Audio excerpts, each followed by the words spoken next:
Okay, hello everybody. Today we are going to review the third part of the Fear Street series, Fear Street Part 3, 1666. So just before we get into that though, I think I didn't really explain very well as to Part 2 what the real twist was. I kind of explained it, but Ziggy Berman, the sister of Cindy Berman, so Cindy Berman was the one that actually died in the second movie, and Ziggy is the one that's still alive today in the 1994 part. Just in case that was kind of a confusing explanation of it, because I went back and watched my review and I was kind of like, oh, I started talking about the twist, but then I kind of like skipped over it and went on to something else. So yeah, I just wanted to get that out of the way. So this one starts off right where we left off with Dina connecting the hand to the rest of the bones, and then I was wrong on my prediction, I guess. So they don't go back in time, although they do to tell the story, but it wasn't Dina herself going back in time. She was just seeing, how do I say that? She was just living, she saw the entirety of Sarah Fear's story, I guess, through her own eyes by finally being able to connect the body together. And it was cool how they did the transitions between the actual, like, real Sarah Fear and her playing the part. It was kind of very interesting. And so there were a few characters that played multiple people in this movie, but we'll get into that as we go along. So I guess this is where the pastor part finally comes in. So I guess there were characters that they just kind of showed as the killers, but they never really elaborated on them anymore, other than the fact that they were part of a spree. I'm kind of thinking, though, because at the end of this movie there's another twist, so I'm kind of thinking that they might be doing a fourth one. Now, I'm not sure about that, but that would be very interesting and cool to see, actually. So yeah, we go back in time to 1666 with Sarah Fear's story. So so she gets framed, is the whole story behind it, actually, which I did not see coming, because I thought she put the curse in the land, and that's the way they were kind of going with it. But it turns out somebody who I guess she thought she could trust, Solomon Good, was actually the person who was, how do I word this? So Solomon Good was her friend, I suppose, in a way. Turns out he actually, or pretended to be her friend, is how I'm trying to say this. He pretended to be her friend the entire time, and he truly wasn't, because he was the one performing all the witchcraft. I guess he killed the original woman, killed the woman and stole the book from her that had the book with her out in the forest. Now, I wish I could remember that woman's name.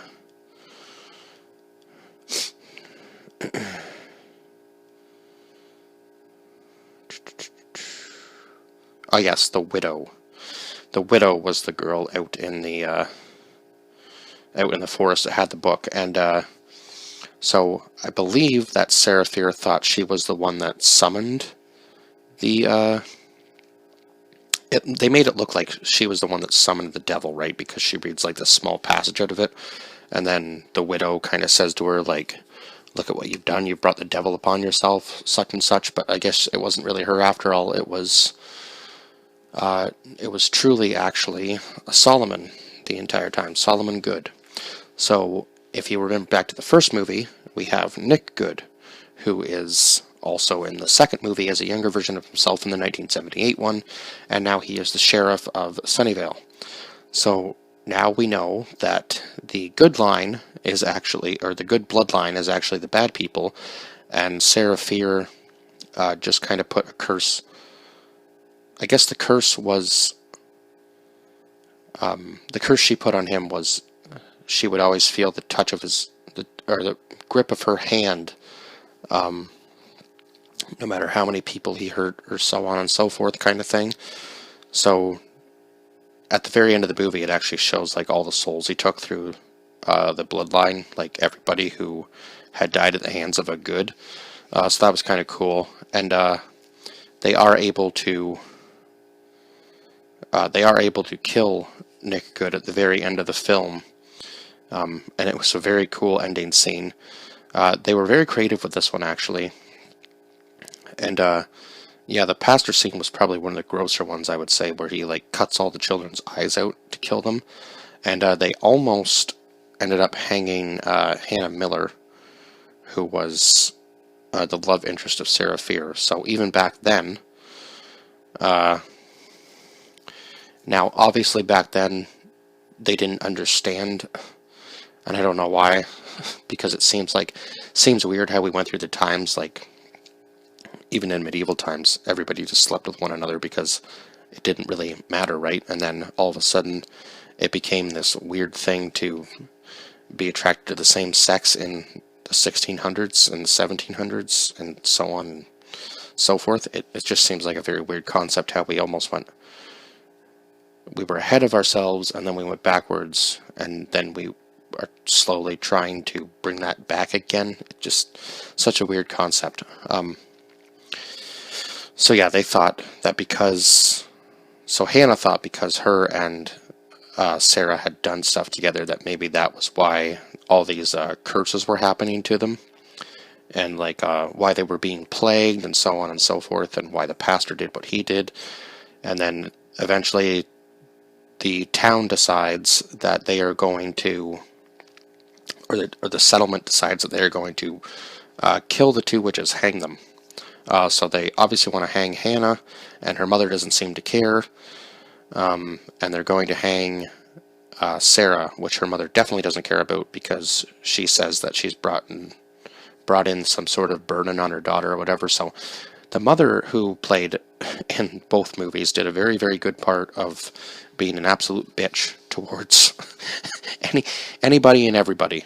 It didn't matter who it was, especially to Sarah and Dina.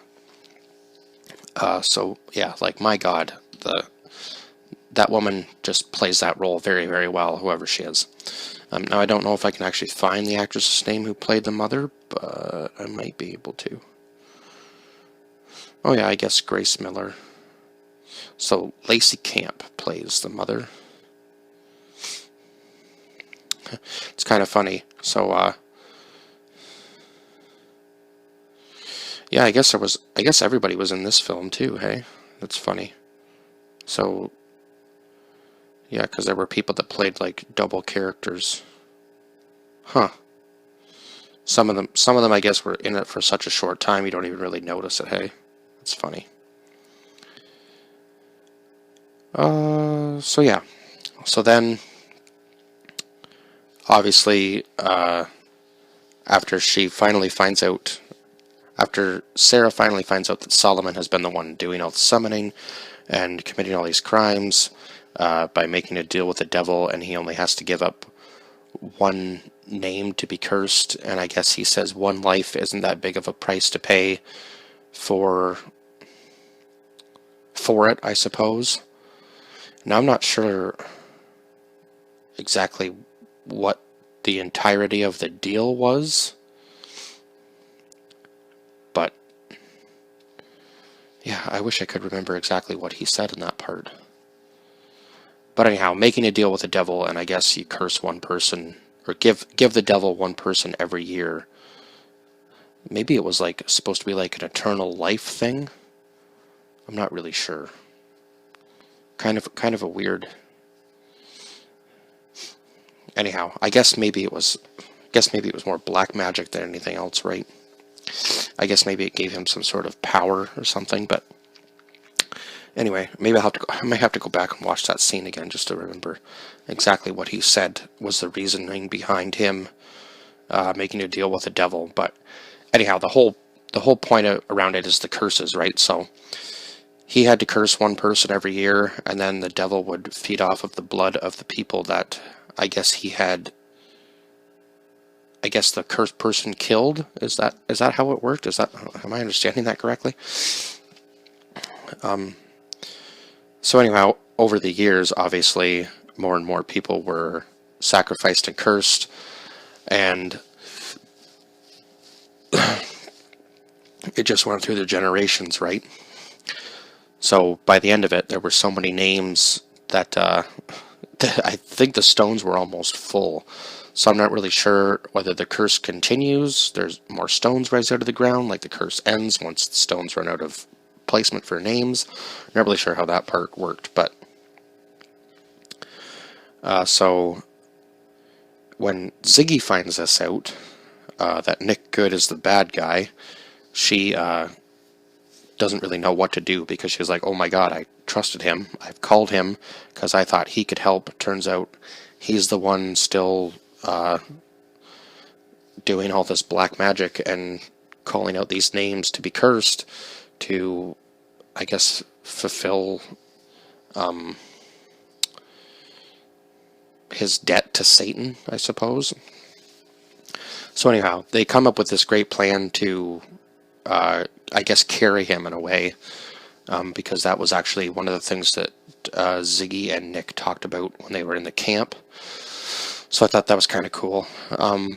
They do almost pull it off, and then unfortunately, Sam gets free and goes after Dina, and it's just a big mess because they end up getting, I don't know whether it was fake blood or what kind of blood they were using out of the water guns to attract the killers towards them. But anyhow, yeah, they end up almost dying. All of them almost end up dying themselves, including her brother and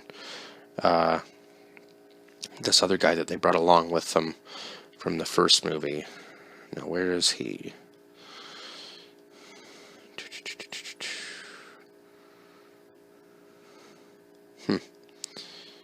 Well, he's not even in the main cast list. Okay, so anyway, I think his name was Malcolm, the other guy that they brought along with them, because he pulls up to this Malcolm's house and says, hey, do you want to help us kill Sheriff Good? He just says, let me grab my coat. So it is actually Dina that ends up killing Sheriff Good in the end, because she goes down into the tunnels with him, and she almost dies herself, but she was smart enough, I guess, to strap the books to herself as like a protective vest against the knife, so the knife doesn't go into her, it just goes through the books. So that was a smart move, and she does have to, unfortunately, knock out her girlfriend Sam in order to stop her from coming after,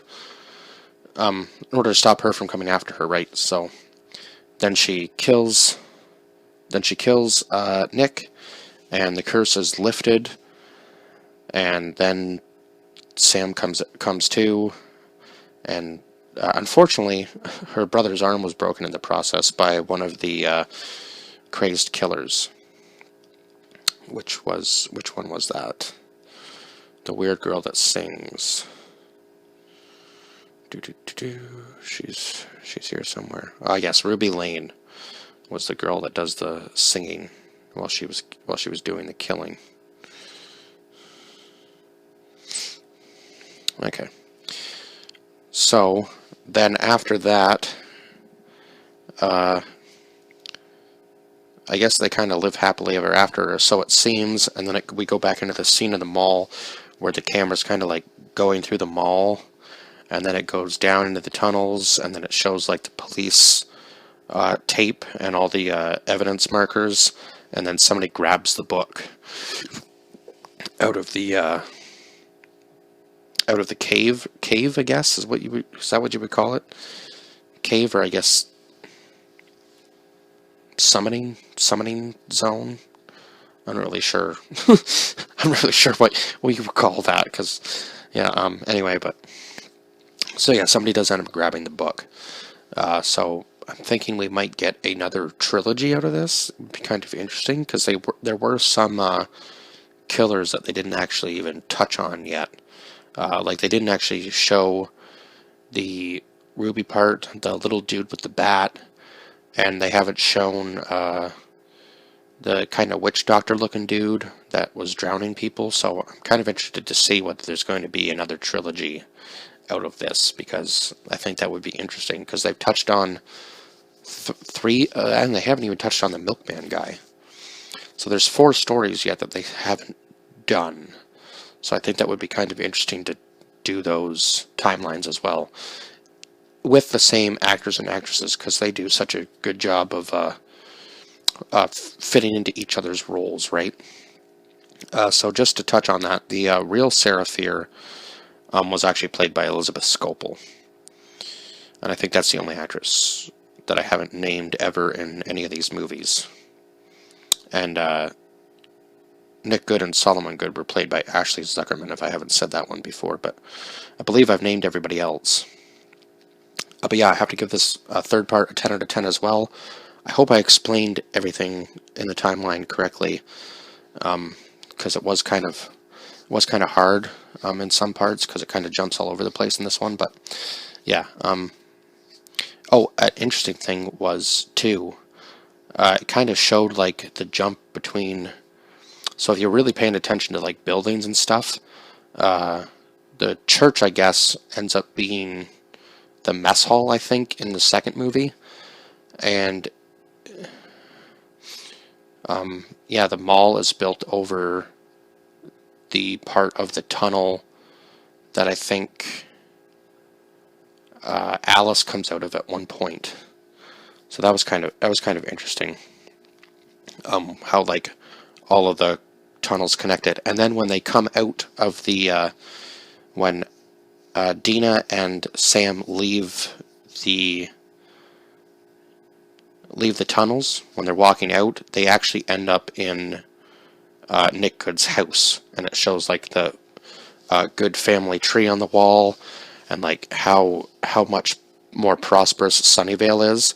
So I guess actually, now that I'm thinking of it, the curse was that I guess one part of the town would do better than the other. So what was it? So Shady Side would do horribly, and Sunnyvale would keep prospering. So I guess that was that might have been more along the lines of what the curse was supposed to be. Like, the Goods obviously wanted to prosper, and they had to sacrifice a person each year for Satan in order to prosper. I think that might have been the actual. Yeah, I think I'm actually onto it there, because they did explain it at the end of the movie. Now that I'm thinking about it again, so yeah. Now I think I've touched on everything, because then after that somebody takes the book, right? It shows somebody taking the book. So yeah, I think I've touched on everything now that I can, and I will give it a rating, because I haven't done that yet, I don't think. So I'm going to give this movie a 10 out of 10. It was that good. It wasn't as good as the second one, though. So it's tied with the first one. I did like it as much as the first one, not quite as much as the second one. But I don't know, what was the vibe here? I guess it was kind of like a Blair Witch type vibe mixed with like, what was that M. Night Shyamalan movie? Where they're in was it The Village? Was it just called The Village? I think it kind of gave me that vibe.